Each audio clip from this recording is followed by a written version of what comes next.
আমার নাম সুপর্ণা। আমি দেখতে ছিলাম রূপবতী, যা সকলের চোখে পড়ার মতো। কিন্তু বিয়ের পর থেকে এক অদ্ভুত ঘটনার সম্মুখীন হই আমি। আমার শ্বশুরমশাই প্রতিদিন রাতে কোনো না কোনো অজুহাতে আমার ঘরে আসতেন আমার সেবাযত্ন নেওয়ার জন্য। আমার জীবনের এই সত্য কাহিনী শুনলে আপনারাও হয়তো অবাক হবেন। আমার সাথে এক বিরাট প্রতারণা করা হয়েছিল। জীবন নামের যে ছেলের সাথে আমার বিয়ে হয়েছিল, ফুলশয্যার রাতে দেখি সে আমার ঘরে নেই, বরং সেখানে উপস্থিত অন্য এক যুবক। ফুলশয্যার রাতে আমি যখন আমার স্বামীর জন্য অপেক্ষা করছিলাম, তখন আমার শ্বশুরমশাই জীবনকে অর্থাৎ নিজের ছেলেকে সঙ্গে নিয়ে আমার ঘরে প্রবেশ করেন। আমি তো এই দৃশ্য দেখে অবাক হয়ে গিয়েছিলাম যে শ্বশুরমশাই কেন এভাবে নিজের ছেলেকে ধরে আমার ঘরে নিয়ে এসেছেন। এরপর বর আমার কাছে এসে হঠাৎ আমার কানের কাছে চেঁচিয়ে বলে, "কই গো নতুন বউ, আমার চকলেটটা দাও দেখি।" বাবা বলেছেন, চকলেট তোমার কাছেই আছে। বরের এই অস্বাভাবিক আচরণে আমার সন্দেহ হয়। আমি তার মুখ থেকে পাগড়িটা সরিয়ে যখন তাকালাম, আমার পায়ের তলার মাটি কেঁপে ওঠে। মণ্ডপে যে ছেলের সাথে আমার বিয়ে হয়েছিল, এ তো সে নয়। ছেলেটার অদ্ভুত আচরণ দেখে আমি ভয় পেয়ে ঘর থেকে বেরিয়ে যাই এবং চিৎকার করে শ্বশুরমশাইকে ডাকতে থাকি। শ্বশুরমশাই আমার চিৎকার শুনে কাছে এলে আমি তাকে কাঁদতে কাঁদতে বলি, "বাবা, আপনি কাকে আমার ঘরে রেখে গেছেন? ও তো স্বাভাবিক নয়। আমার তো জীবনের সাথে বিয়ে হয়েছে। জীবন কোথায়?" শ্বশুরমশাই তখন এক রহস্যময় হাসি দিয়ে আমার কাঁধে হাত রেখে বললেন, "বৌমা, এই তো জীবন, এই আমার একমাত্র ছেলে, যার সাথে তোমার বিয়ে হয়েছে। এই ছেলেই তোমার স্বামী। যাও, ভেতরে যাও।" আমি আতঙ্কিত হয়ে বললাম, "বাবা, আপনি একবার ভেতরে এসে দেখুন, এই ছেলেটা জীবন নয়, এর সাথে আমার বিয়ে হয়নি।"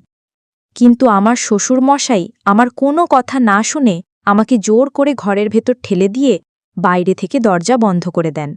সারা রাত আমাকে সেই অস্বাভাবিক ছেলেটির সাথেই কাটাতে হয়। আমি বুঝতে পারছিলাম যে আমাদের সাথে বিরাট বড় এক ছলনা করা হয়েছে। আমি স্বপ্নেও ভাবতে পারিনি আমার জীবনে এমন কালো দিন নেমে আসবে। সেই মুহূর্তে আমার মাথা কাজ করা বন্ধ করে দিয়েছিল। আমি বুঝে উঠতে পারছিলাম না আমার কি করা উচিত। পরের দিন সকালে আমি আমার বাবা মাকে ফোন করে সব ঘটনা জানাই। তারা আমার শ্বশুরবাড়িতে এলে আমি তাদের খুলে বলি যে কিভাবে শ্বশুরমশাই তাদের কর্মচারীর ছবি দেখিয়ে আমার বিয়ে তার মানসিক ভারসাম্যহীন ছেলের সাথে দিয়েছেন। আমার সব কথা শুনে মা আমাকে একটি চড় মেরে বললেন, "তোর লজ্জা করে না নিজের শ্বশুরমশাইয়ের নামে এমন মিথ্যে অপবাদ দিতে?" আমি মাকে বললাম, "মা, তুমি আমার কথা বিশ্বাস করছো না? চলো আমার সাথে। আমি তোমাদের ওপরে নিয়ে গিয়ে দেখাচ্ছি যে ছেলেটা কাল রাতে আমার সাথে ছিল, সে আসলে কে।" আমি যখন বাবা মাকে টেনে ওপরের ঘরে নিয়ে গেলাম সেই ছেলেটাকে দেখানোর জন্য, তখন দেখি সব ঘর ফাঁকা। ছেলেটা কোত্থাও নেই। তখন আমার মা আমার হাত ধরে টেনে বললেন, "যার সাথে তোর বিয়ে হয়েছে সেই জীবনের সাথে তো আমরা এখানে এসেই দেখা করেছি। জীবন আমাদের সাথে দেখা করে নিজের কাজে বেরিয়ে গেছে। সে তো সম্পূর্ণ সুস্থ আর স্বাভাবিক। সে অস্বাভাবিক হবে কেন? তোর কথা শুনে মনে হচ্ছে তুই আমাদের বোকা বানানোর চেষ্টা করছিস। বোকা মেয়ে, একটা কথা ভালো করে শুনে রাখ। এরপর যদি আমাদের ফোন করে বিরক্ত করিস, আমরা ভুলে যাব যে আমাদের কোনো মেয়ে ছিল। তোর জন্য আজ আমাদের সম্মান ধুলোয় মিশে গেল।" ঠিক সেই সময় আমার শ্বশুরমশাই মুচকি হেসে আমার বাবা মাকে বললেন, "হয়তো আমার ছেলের সাথে আপনার মেয়ের কোনো বিষয় নিয়ে মনোমালিন্য হয়েছে, তাই ও রেগে গিয়ে আপনাদের ফোন করে ডেকেছে।" এরপর আমার শ্বশুর আমার কাছে এসে খুব স্নেহের সাথে আমার মাথায় হাত বুলিয়ে বললেন, "দেখো বৌমা, যা হওয়ার তা তো হয়েই গেছে। এখন সবকিছু মেনে নিয়ে এই বাড়িতেই থাকো এবং আমাকে সন্তুষ্ট রাখো।" শ্বশুরমশাইয়ের কথা শুনে আমি রেগে গিয়ে বললাম, "আপনার লজ্জা হওয়া উচিত। আপনি আমার মতো একটা তরুণী মেয়ের জীবনটা নষ্ট করে দিয়েছেন, আর এখন বলছেন আমাকে সন্তুষ্ট রাখতে? সবকিছু জেনেও আপনি কেন আপনার মানসিক ভারসাম্যহীন ছেলের সাথে আমার বিয়ে দিলেন?" শ্বশুরমশাই মুচকি হেসে বললেন, "বৌমা, আস্তে আস্তে সবই জানতে পারবে। এখন বেছে কথা না বলে আমার পায়ে একটু তেল মালিশ করে দাও দেখি।" তিনি আমাকে রান্নাঘর থেকে গরম তেল নিয়ে তার ঘরে যেতে আদেশ করলেন। তিনি বললেন, "আমি তোমার শ্বশুর, আমার সেবা যত্ন করার জন্যই তো তোমাকে এই বাড়ির বউ করে এনেছি।" আমার শ্বশুরবাড়িতে আমার স্বামী, শ্বশুরমশাই আর দুজন কাজের লোক থাকত। আমার শাশুড়ি অনেক আগেই মারা গিয়েছিলেন। আমার শ্বশুরমশাই একজন ধনী ব্যক্তি ছিলেন। তার চালের বিশাল ব্যবসা ছিল। আমার বাবা মা ভেবেছিলেন এত বড় বাড়িতে আমার বিয়ে হলে আমি খুব সুখে থাকব। কিন্তু তারা আসল সত্যটা মানতে চাননি, তাই আমিও তাদের থেকে কোনো আশা রাখিনি। শ্বশুরবাড়িতে মাত্র ৩ দিনেই আমার দম বন্ধ হয়ে আসছিল। আমার মনের কথা বলার মতো কেউ ছিল না। আমি শুধু ভাবতাম যে কর্মচারী পরিচয় দিয়ে আমার বিয়ে ঠিক করা হয়েছিল, সে কোথায় গেল? তার সাথে দেখা হলে হয়তো আমি আমার সব প্রশ্নের উত্তর পেয়ে যাব। সেদিন শ্বশুরমশাই যখন তেল নিয়ে নিজের ঘরে ডাকলেন, তখন বাধ্য হয়েই আমাকে তার সেবা করার জন্য যেতে হলো। আমি যখন তেলের বাটি হাতে তার ঘরে গেলাম, দেখি তিনি আরাম করে বিছানায় শুয়ে আছেন। আমাকে দেখে বললেন, তাহলে ঠিক পথেই এসেছ, নইলে কিভাবে আনতে হয় সেটা আমি ভালোই জানি। আমি যা বলবো তোমাকে তাই করতে হবে। ওখানে দাঁড়িয়ে না থেকে এদিকে এসে আমার পায়ে ভালো করে মালিশ করে দাও। তোমার শাশুড়ি মারা যাবার পর থেকে তো আমার কোনো যত্নই হয়নি। তিনি আরও বললেন, এখান থেকে পালানোর কথা ভুলেও ভেবো না, কারণ তোমার বাবা মা তো তোমার কথা বিশ্বাস করবে না। তাই এখানে থেকে আমার সেবার দিকে মন দাও, তাহলেই শান্তিতে থাকবে। শ্বশুরমশাইয়ের মুখ থেকে এই ধরনের কথা শুনে আমার লজ্জায় মাথা কাটা যাচ্ছিল। তিনি আমার গুরুজন হয়ে কিভাবে এমন কথা বলতে পারছিলেন? অনিচ্ছা সত্ত্বেও যখন আমি তার পায়ে তেল মালিশ করতে শুরু করলাম, আমার মনে হলো তার উদ্দেশ্য মোটেও ভালো নয়। আমি ভয় পেয়ে শ্বশুরের ঘর থেকে বেরিয়ে নিজের ঘরে এসে দরজা বন্ধ করে দিলাম এবং কান্নায় ভেঙে পড়লাম। আমার আর বুঝতে বাকি ছিল না যে শ্বশুরমশাইয়ের উদ্দেশ্য আসলেই ভালো নয়। এরপর থেকে তিনি যখন তখন আমার ঘরে এসে তার সেবা করার জন্য বলতেন।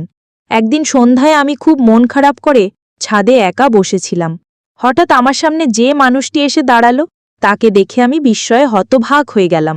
আমার শ্বশুরের সেই কর্মচারী আকাশ আমার সামনে এসে দাঁড়িয়েছিল। এই সেই আকাশ যার ছবি দেখিয়ে আমার শ্বশুর তার মানসিক ভারসাম্যহীন ছেলের সাথে আমার বিয়ে দিয়েছিলেন। সেদিন আকাশকে দেখে আমি তাকে জড়িয়ে ধরে অনেক কেঁদেছিলাম। আকাশ আমাকে সব সত্যি কথা খুলে বলল।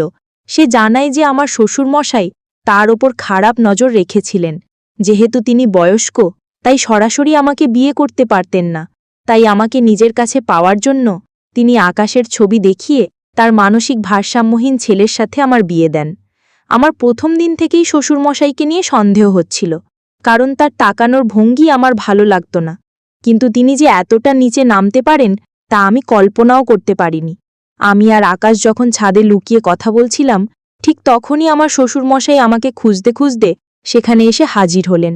আমাদের দুজনকে একসাথে দেখে তিনি আকাশকে পুলিশের হাতে তুলে দেওয়ার হুমকি দিলেন এবং আমাকে বললেন, ছি বৌমা, তুমি আমার বাড়ির বউ হয়ে অন্য একটা ছেলের সাথে ছাদে লুকিয়ে প্রেম করছো? তোমার কি এর সাথে কোনো অবৈধ সম্পর্ক আছে?